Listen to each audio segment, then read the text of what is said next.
सत्य कथा, पुरुषार्थ कथा, सुनो सुनो सिद्धार्थ कथा। सत्य कथा, पुरुषार्थ कथा, सुनो सुनो सिद्धार्थ कथा। चढ़ते सूरज सा तेजवान वो कीर्तिमान, हुंकार भरे जब कूच करे, थर थर कांपे आसमान।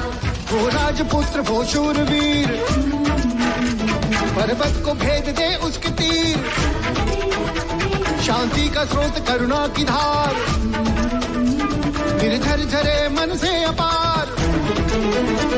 वो राजपुत्र वो शूरवीर, पर्वत को भेद दे उसके तीर, है शाक्य वंश का वो तारा, जगमग है जिससे जग सारा।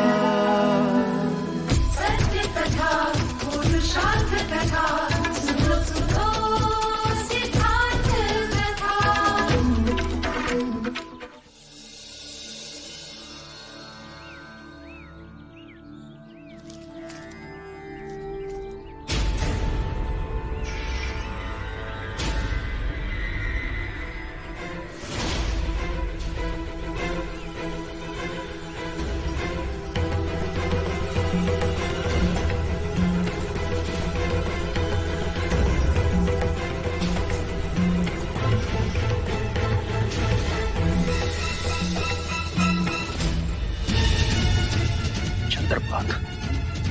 जो आज तुमने सिद्धार्थ के साथ किया वो मैंने देखा। मैंने क्या किया है? ये तुम अपने हृदय से पूछो। इस प्रकार तुम अपनी ही हानि कर रहे हो। सिद्धार्थ एक विभूति है, उसकी बराबरी तुम तो क्या, मैं भी, यहां तक कि गुरुवर्य भी नहीं कर सकते।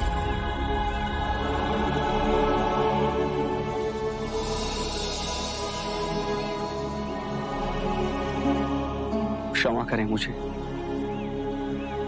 मैं अब कभी सिद्धार्थ की साधना में बाधक नहीं बनूंगा।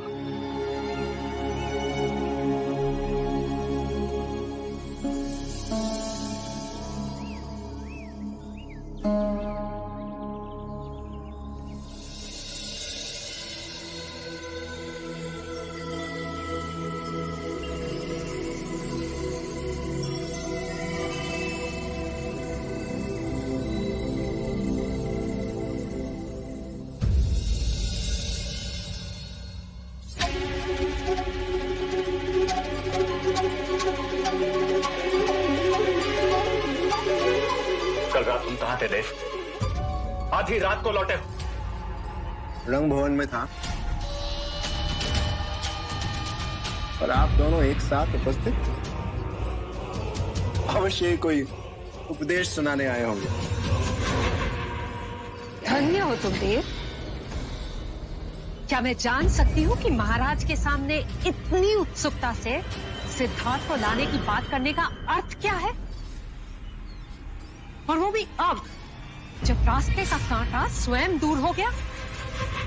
हाँ, वो एक चाल है। महाराज के साथ साथ आपको भी विश्वास हो गया ना? बना बनाया खेल बिगाड़ रहे हो देवदत्त। पिताजी, सबके समक्ष अपनी उपस्थिति अर्जित करनी थी। बस। तो क्या तुम सिद्धार्थ को नहीं ढूंढोगे? मूर्ख हूं मैं, मूर्ख हूं मैं। यदि समक्ष भी आ जाए ना, तो भी अनदेखा कर दूंगा उसे। सच, महाराज को प्रसन्न करने के लिए स्वांग तो करना ही था। इस सिद्धार्थ के जाने से मैं कितना व्याकुल हूं।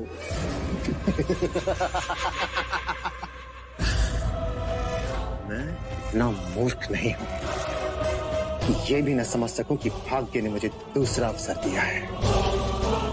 आज तक सिद्धार्थ से जो कुछ भी मैं हारा हूं, उसे वापस जीतने का ये सुनहरा अवसर मैं हाथ से नहीं जाने दे सकता।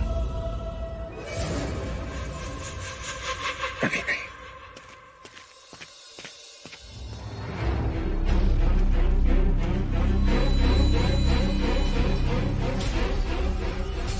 जब मेरा पुत्र होगा तो रूप तुमसे लेगा और बुद्धि मुझसे। पर यहां तो उल्टा ही हो गया। कहना क्या चाहते हो तुम? संकट की घंटियां बज रही रानी मंगला। जब भी ये मूर्ख अपनी बुद्धि का प्रयोग करता है तो कोई ना कोई नई समस्या खड़ी कर देता है। क्यों कोस रहे हो मेरे पुत्र को? अपने भाग्य को कोस रहा हूं। एक हमारे पुत्र को देखो और एक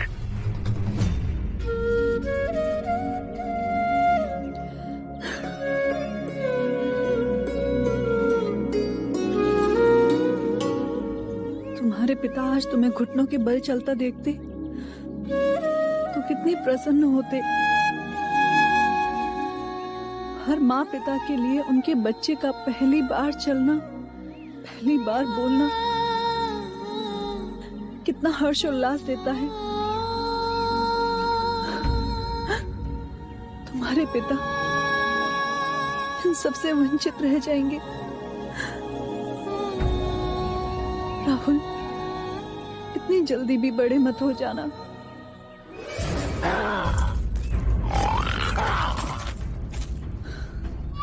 अरे अरे अरे अरे अरे अरे, हाँ, डर कैसे गया? कैसे डर गया? क्षत्रिय पुत्र हो तुम, तुम्हें तो मैं अपनी तरह बनाऊंगा।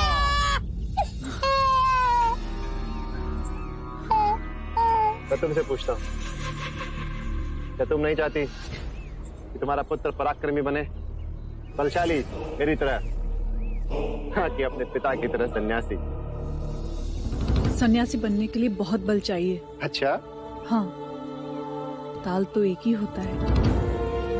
जहाँ बिना प्रज्ञा की भैंस आती है और अपने खुरों से पानी को मटमैला कर देती है, और उसी कीचड़ भरे ताल में एक कमल का फूल भी खिलता है जो ऊपर उठकर इस विश्व में प्रज्ञा और सौंदर्य का प्रतीक बनता है। मैं भैंसा? नहीं, अहंकारी। जो बात आपको समझ ना आए उसे करने से क्या लाभ? तो वो बात सुनती जाओ जो तुम समझ सकती, और समझना क्या, तुम्हारे घावों को थोड़ी ठंडक मिलेगी। मेरे घावों को आप ठंडक पहुंचाएंगे?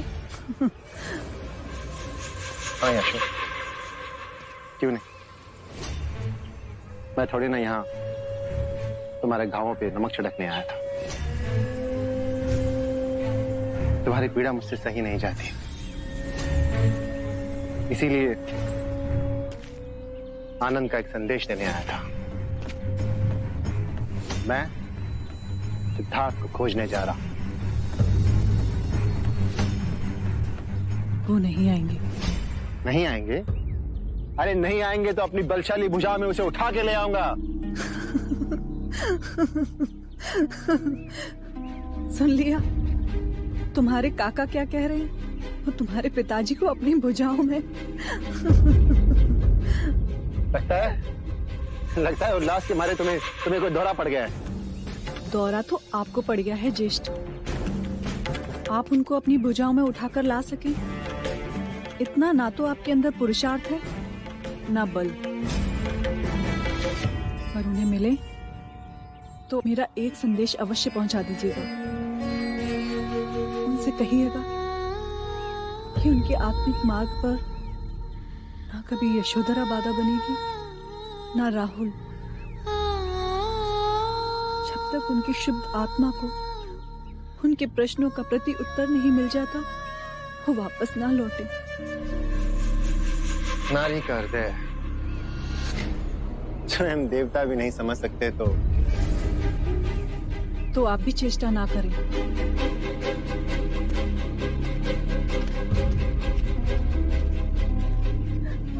हे मेरे देव, मेरे स्वामी,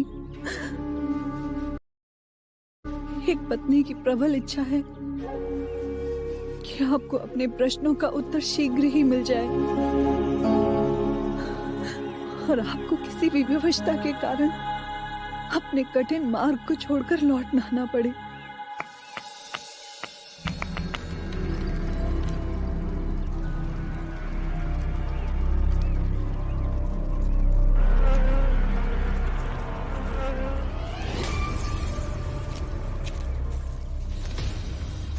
सिद्धार्थ का ध्यान भंग करने की चेष्टा कर रहे हो। भला करो तो भी बुरा ही बनता हूं। मैं तो सिद्धार्थ की सहायता कर रहा हूं। ऊपर देख, उस मधुमक्खी के छत्ते पर धूप गिर रही है, जिससे बेचैन होकर उसकी मधुमक्खियां इधर उधर घूम रही हैं। और कुछ मधुमक्खियां तो सिद्धार्थ पर भी बैठी हैं। अब अगर मधुमक्खियों ने उन्हें काट लिया तो क्या उनका ध्यान भंग नहीं होगा? अनुभव, इसलिए मैंने नीम की पत्तियां जलाई, जिसके धुएं से मैं उन्हें बचा सकूं। क्षमा करना मित्र, मुझे लगा तुम सिद्धार्थ से ईर्ष्यावश कोई नया खेल रच रहे हो। नहीं, अब मैं बदल गया हूं। आपने तो मेरी मन की आंखें ही खोल दी। गुरुवरी ने तो यह भी कहा है कि आप स्वयं ध्यान ना करो तो कोई बात नहीं, परंतु यदि आप दूसरों के ध्यान में सहायता करें तो आपको भी अपना लक्ष्य मिल ही जाएगा।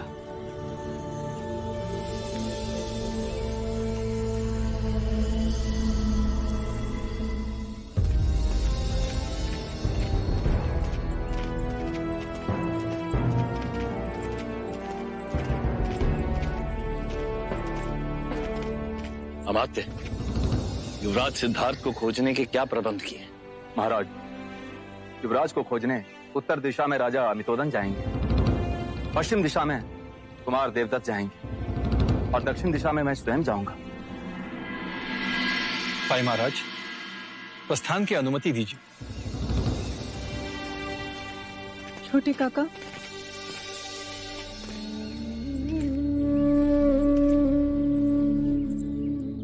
जब आप युवराज सिद्धार्थ को ढूंढने में सफल हो जाएं,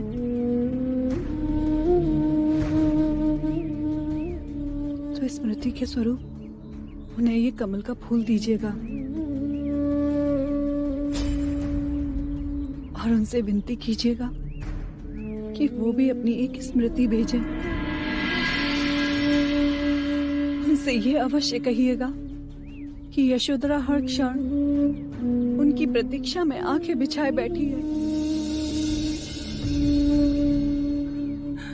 अनुज,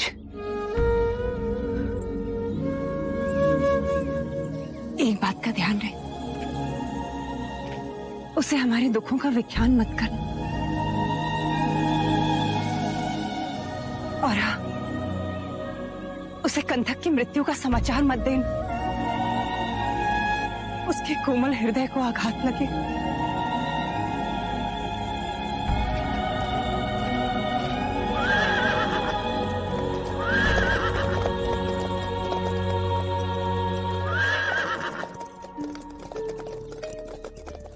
हे ईश्वर, सिद्धार्थ को ढूंढने में और उसे वापस लाने में इनके रास्ते की सारी बाधाएं दूर कर दो।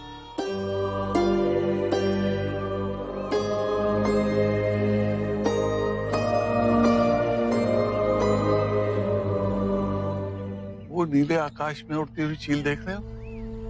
जी गुरुदेव। ध्यान में इतने मग्न हो जाओ तुम में और पत्थर में कोई अंतर न रहे, और वो चील तुम्हें पाषाण समझ के तुम्हारे समीप आ बैठे।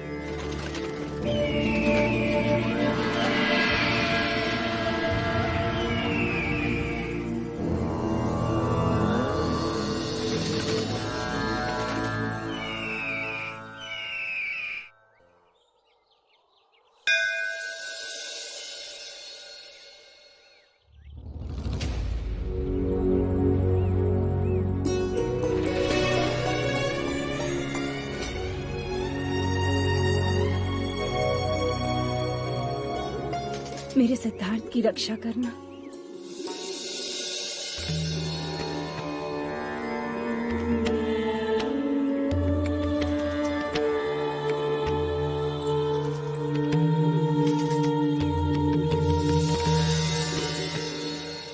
आदित्य नमस्कार या कुर्वन्ते दीन दीन अंधकारम न पूजाए।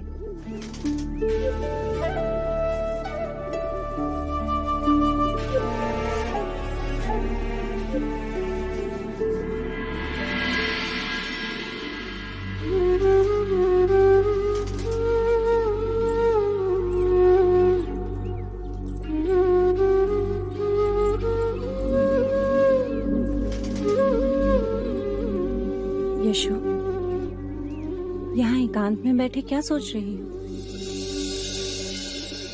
पहले युवराज की बातें अनोखी लगती थी, और अब जब सोचो तो बातें बहुत सत्य लगती हैं।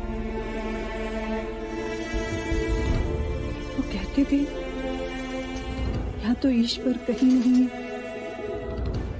या कण कण में ईश्वर है। तो सोचा, यदि कण कण में ईश्वर है तो मैं यहाँ बैठूं या मूर्ति के सामने बैठकर प्रार्थना करूं? बात तो एक ही है।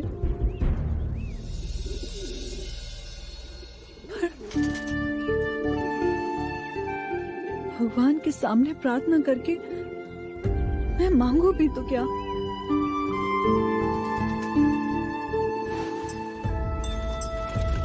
यशो, अपने मन को इतना मत सता। एक अजीब सा द्वंद्व छिड़ा है मन और मस्तक के बीच। कैसा द्वंद्व यशो? मस्तक कहता है कि ईश्वर से प्रार्थना कर कि उनको उनके प्रश्नों के उत्तर मिल जाएं, वो अपनी साधना में सफल हो जाएं। भले इस मार्ग पर चलते चलते वो तुझसे दूर क्यों ना निकल जाए। और इस बावरे मन को कौन समझाए माँ? ये कहता है कि तू ईश्वर से मांग कि वो अभी इसी क्षण तेरे पास आ जाए।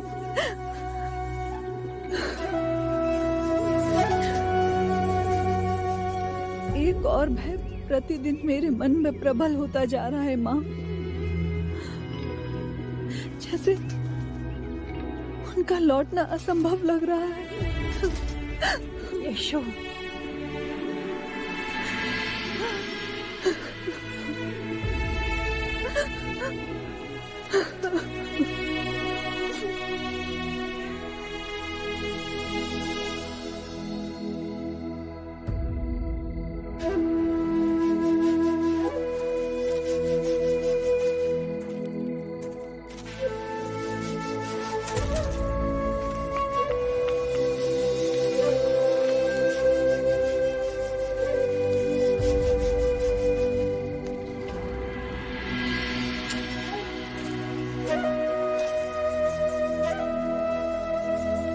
तुम्हारी चिंता का विषय?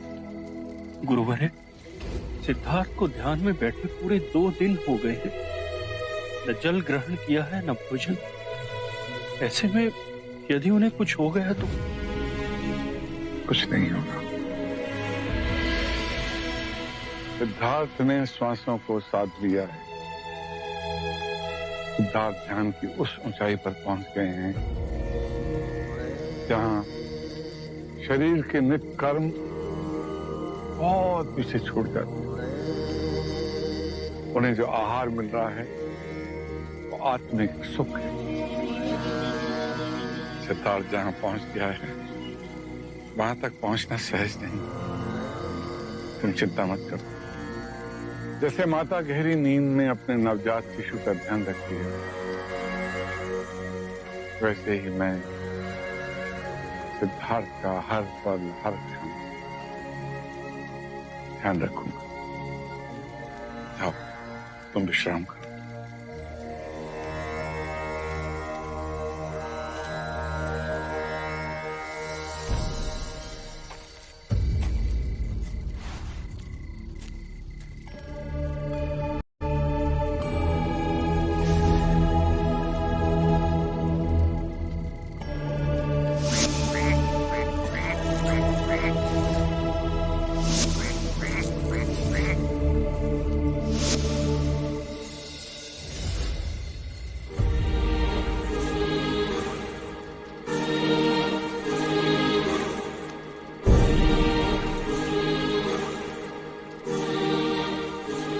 तुम्हारा ध्यान 2 दिन बाद टूटा है। मुझे समय का ज्ञान ही नहीं रहा उत्सुक। इस बार मुझे ऐसी अनुभूति हुई जैसे मैं एक पंख की तरह हल्का हो गया। कहीं दूर नीले गगन में उड़ान भर रहा हूं।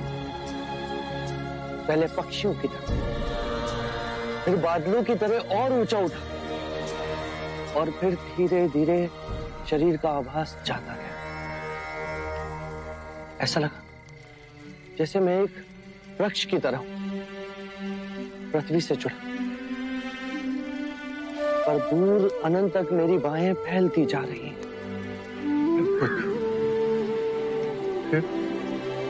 फिर चारों ओर अनंत शून्य की अनुभूति हुई। एक इतनी सघन शांति उजागर हुई, जैसे एक झरना हो शांति का, जिसमें स्नान कर मेरा रोम रोम आनंदित हो। मुझे इसकी अनुभूति हुई। अब तुम में और मुझ में कोई अंतर नहीं रह गया सिद्धार्थ। नहीं गुरुदेव। इस ध्यान को साधने में मुझे 70 वर्ष लग गए, तुमने वही 2 माह में कर लिया। मैं धन्य हो गया। नहीं गुरुवर, आपकी और मेरी बराबरी असंभव। जब तक मैं ध्यान में था, मेरा मन शांत था। जैसे ही मेरा ध्यान भंग हुआ, वही पीड़ा और व्याकुलता ने मुझे आ गया।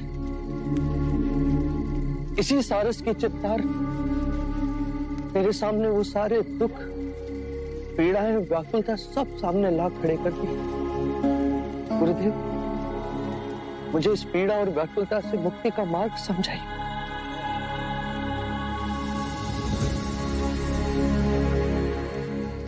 मेरे पास जो भी ज्ञान था वक्त मैंने तुमने उड़ेल दिया। मेरा पात्र खाली, तुम्हें देने के लिए मेरे पास कुछ नहीं। मेरी आयु हो चली है, मेरी प्रबल इच्छा है मेरे पश्चात इस आश्रम की भागदौड़ तुम संभालो। गुरुदेव, मैं? हाँ सिद्धार्थ, ज्ञान में अब तुम मेरे बराबर हो गए हो। उसी ज्ञान से आने वाले दियों को प्रज्वलित करो।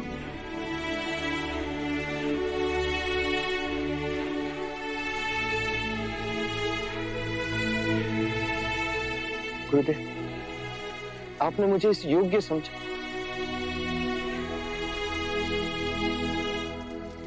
पर इस विषय में सोचने के लिए मुझे कुछ समय चाहिए।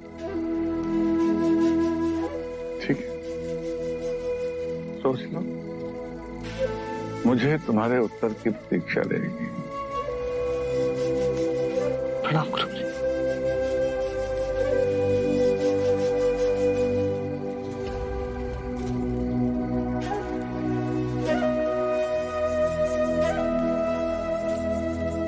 अग्नि का स्वभाव कितना मधुर है। ठंड में ठिठुरते लोगों को ताप देती, भूखों को भोजन बनाने की ऊर्जा। परंतु ये अग्नि एक ही घर की सीमा में बन जाएगी। एक परिवार को सुख देने के लिए अग्नि अनगिनत मानवों को अंधकार और यातना में तो नहीं छोड़ सकती। गुरु की आज्ञा के आगे मैं नतमस्तक हूं, पर मैं यहाँ ठहर नहीं सकता। साधना के मार्ग में मैं जहां तक पहुंचा हूं, उसके आगे बहुत बड़ी अनंत की यात्रा तय करनी है। मुझे जीवन और मरण के चक्र से मुक्ति का मार्ग खोजना है।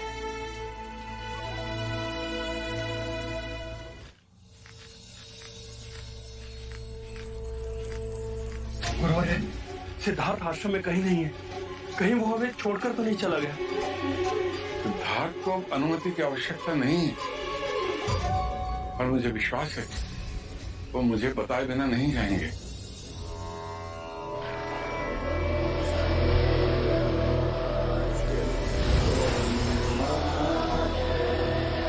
कहीं नहीं गया सिद्धार्थ।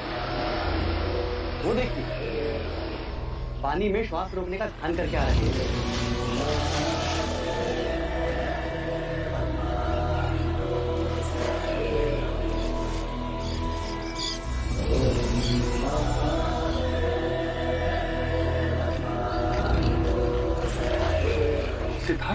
मुझे तो लगा तुम हमें छोड़कर चले गए हो। मेरी आध्यात्मिक यात्रा को आगे बढ़ाने के योग्य केवल तुम ही हो सिद्धार्थ। इस आश्रम की बागडोर अपने हाथ में ले लो बस। यह आपका मुझ पर अपार स्नेह है गुरुवर, और मेरे मन में कुछ और। कहो, निर्भय होकर कहो। गुरुवर, मैं आश्रम छोड़कर जाना चाहता हूँ।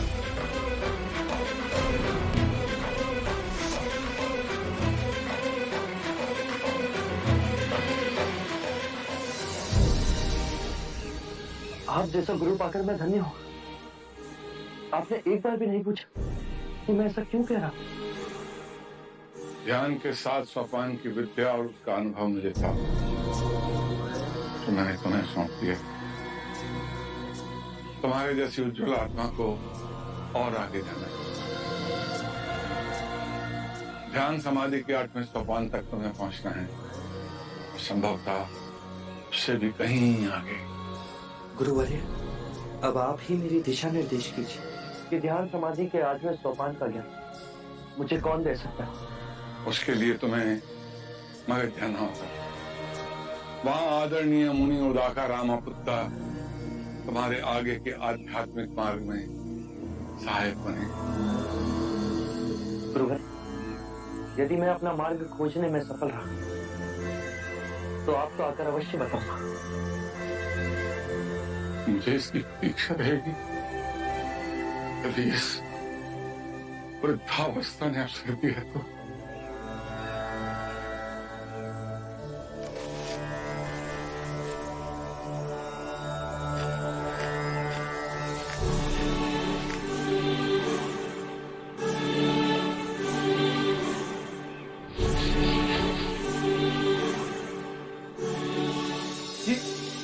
ये आप क्या कर रहे हैं गुरुवर?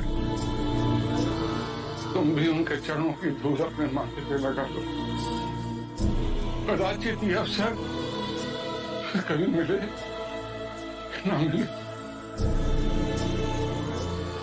वो देखो, युग पुरुष चला जा रहा है। युग युगांतर के पश्चात ऐसा युग पुरुष धरती पर अवतरित होता है और धरती पावन धन्य हो जाती है।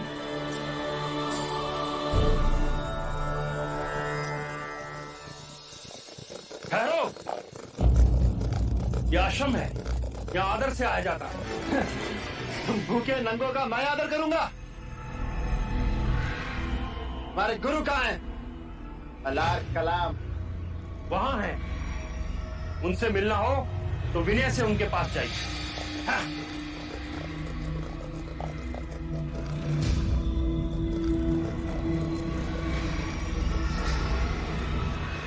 सिद्धार्थ कहाँ है? सिद्धार्थ यहाँ आए थे, 2 माह रह के चले। कहाँ चले गए? आपका परिचय? हम उसके भाई हैं। अंतिम बार हमने सिद्धार्थ को निकलते हुए देखा है। वो कहाँ गए हैं मालूम?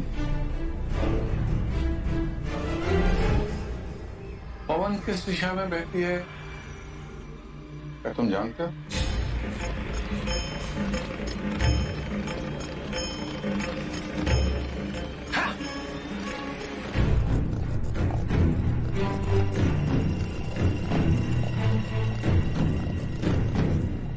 आप असत्य नहीं बोलते हैं गुरुदेव, परंतु आपने सिद्धार्थ के भ्राता को ये क्यों नहीं बताया कि सिद्धार्थ उड़ाका रामापुट्टा के आश्रम में गए हैं? क्योंकि मुझे आभास हो गया था कि सिद्धार्थ का भ्राता उसे हानि पहुंचा सकता है। अर्थात वो सिद्धार्थ की हत्या भी कर सकता है। ओ, ओ, ओ,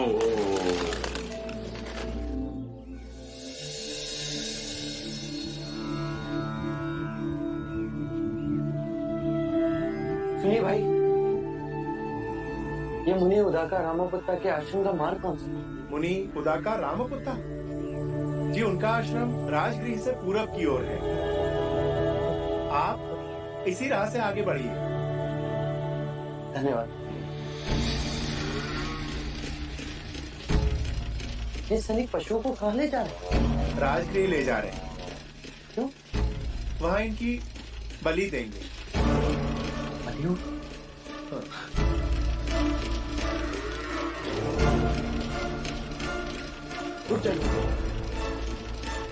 क्यों निर्दोष पशुओं पर अत्याचार कर रहे हैं आप? ऐसा बाबा, हमारा मार्ग छोड़ो। मैं अपने प्राण त्याग सकता हूँ, पर आपका मार्ग नहीं छोड़ सकता। पहले आप ये बताइए कि निर्दोष पशुओं को कहाँ लेके जा रहे हैं? इन सबको बलि के लिए ले जाया जा रहा है। आप इन निर्दोष पशुओं का वध करना चाहते हैं? ये आपका धर्म है। तो फिर इन पशुओं की बलि देने से पहले आपको एक नर बलि देनी होगी। ये मेरा धर्म। कौन देगा नर बलि? मैं दूंगा नर बलि। क्यों हमारे आड़े आ रहे हो? हमें हमारा काम करने दो। हमारे महाराज एक बहुत बड़ा यज्ञ करने के लिए जा रहे हैं और हमारी प्रथा है कि यज्ञ के बाद बलि दी जाती। किसने बनाई ऐसी प्रथा? उसने जिसके आगे आप सर झुकाकर नमन करते हो। वो मैं कुछ नहीं जानता। हमें तो सिर्फ अपने महाराज की आज्ञा का पालन करना है। मुझे अपने धर्म का पालन करने दीजिए। मैं इन पशुओं को ले जाने नहीं दूंगा। जाओ और जाकर कह दो अपने महाराज कि बलि के पशुओं को रोके एक सन्यासी खड़ा है रहा। तुम हमारे महाराज को चुनौती दे रहे हो? नहीं, मैं मानव धर्म का पालन कर रहा हूँ।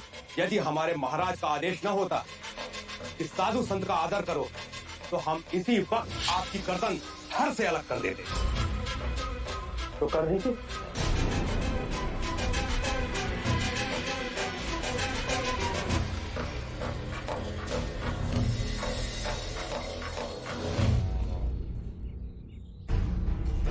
महाराज, 101 पशुओं की बलि यहाँ चढ़ाई जाएगी। उत्तर में मंडप सजाया जाएगा और 1001 विधियां उधर होंगी। ध्यान रहे किसी प्रकार का विघ्न न पड़े। महाराज की जय हो। तुम तो बलि के पशुओं को इकट्ठा कर दे गए थे। जी महाराज, पर पता नहीं कहां से बीच में एक सन्यासी आ गया। सन्यासी? ये सूचना लेने आए हो? महाराज, वो बीच मार्ग रोके खड़ा है। कहता है कि मैं पशुओं की बलि न होने दूं। ये मगध नरेश बिंबिसार का राज्य है। क्या बड़े बड़े हमारे भय से थर्राते?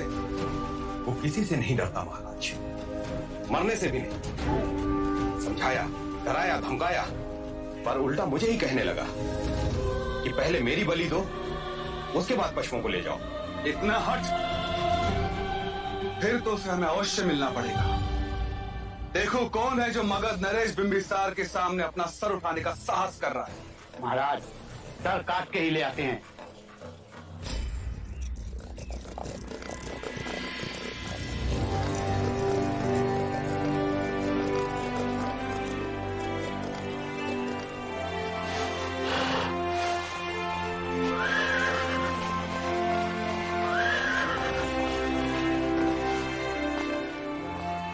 ये मेरा राज्य है, यहाँ केवल मेरा आदेश चलेगा। असंख्य राज्य बने, असंख्य राज्य बिगड़े, अंत ही जीवन का परम सत्य है। अब धर्म की शिक्षा तुम मुझे दोगे? धर्म के नाम पर यदि अधर्म होगा तो मैं उसका विरोध करूंगा। यदि सन्यासी नहीं होते तो अभी तुम्हारी बलि चढ़ा देता मैं। सन्यासी की हत्या के पाप से आज मैं तुम्हें मुक्त करता हूं।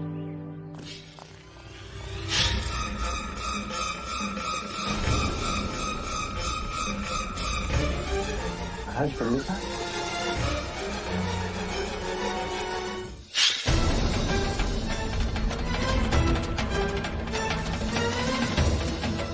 महाराज पंडिता,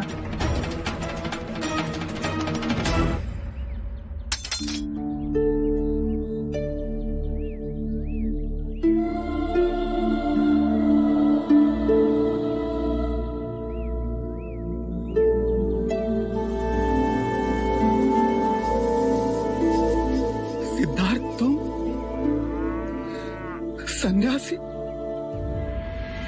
इतने बड़े पाप से तुमने मुझे आज बचा लिया। आपके हाथ मुझे मृत्यु भी स्वीकार, परंतु इस जीव की हत्या का पाप कहीं अधिक बड़ा होता है।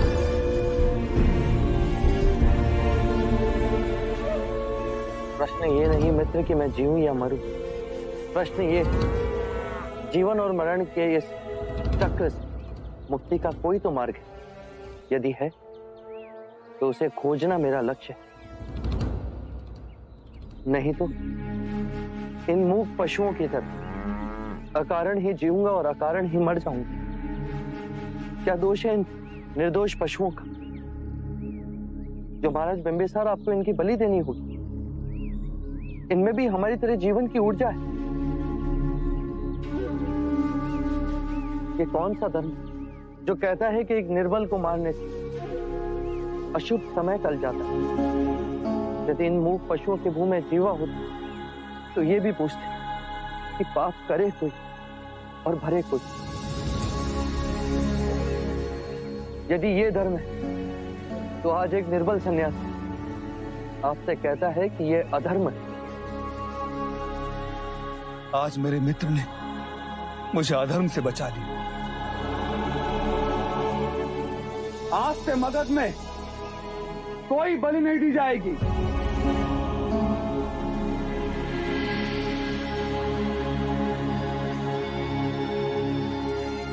सिद्धार्थ, तुम्हें इस अवस्था में देख ना सकूंगा, इतना बल नहीं है मुझे। बिंबिसार गद्दों पे सोए और सिद्धार्थ क्या धूल मिट्टी में। नहीं सिद्धार्थ, मेरे साथ राजमहल में चलो, वहां तुम्हारी साधना में कोई विघ्न नहीं आएगा। नहीं महाराज बिंबिसार, जिस तरह आज इस निर्दोष पशु को मैंने बचाया, उसी प्रकार असंख्य मनुष्य पशु जीवन के दुखों से जूझ रहे। सर्वम दुखम दुखम, इस पीड़ा इस दुख का अंत मैंने पा लिया तो मैं सारे जीवों को शांति के मार्ग पर ले जा सकूंगा। औरों के दुख दूर करने के लिए अपने सुखों की आहुति देने वाला मैंने आज तक नहीं देखा। तुम जैसी महान आत्मा ने मित्रता कर मुझ पर कृपा की है सिद्धार्थ, मुझ पर कृपा। अब मुझे जाने की अनुमति दीजिए। बिंबिसार इतना मूर्ख नहीं है सिद्धार्थ। जिस तरह खिलती धूप को मुट्ठी में बांधा नहीं जा सकता, उसी तरह तुम्हारे इस अलौकिक चित्त को मेरे जैसा निम्न व्यक्ति क्या रोक सकेगा?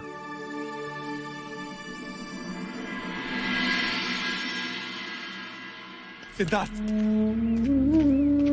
मित्र को एक वचन दोगे? जब भी तुम्हें मुक्ति का मार्ग मिल जाए तब उसका ज्ञान देने के लिए इस बिंबिसार के पास आओगे। वचन दिए।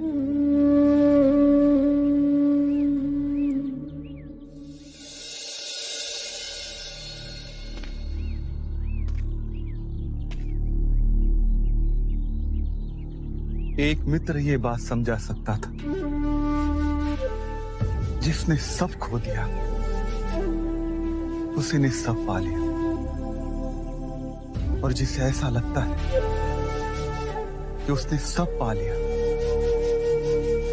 उससे बड़ा निर्धन कोई नहीं।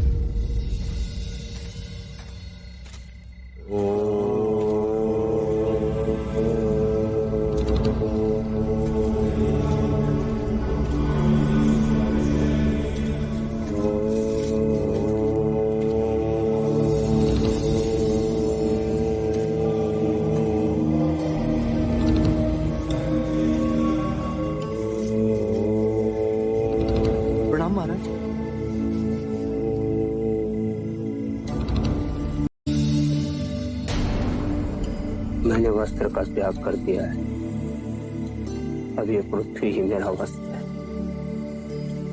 आप ठंड से ठिठुर रहे थे तो? अपनी तपस्या से मैंने ठंड पर जीत पा ली, शरीर की सारी सीमाओं को तोड़ डाला है। क्षमा कर।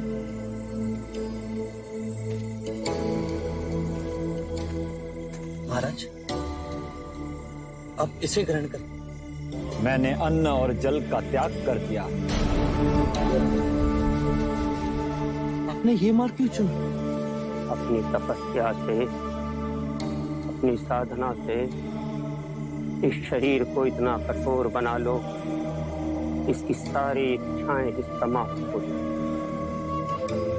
मुक्ति का यही मार्ग है। मुक्ति क्या है? परमानंद। बस दुख के सहारे परमानंद कैसे मिल सकता है? जिसे तुम दुख कहते हो वो हमें दुख नहीं लगता। हम आनंदित हैं कि हम अपनी साधना के मार्ग पर अटके और हमें मुक्ति मिलेगी। इस क्षण का ही भरोसा है, तो इस क्षण की बात करूं? कहो ना। तुम्हारी प्यास तो तुम्हारी आंखों से छलकती है।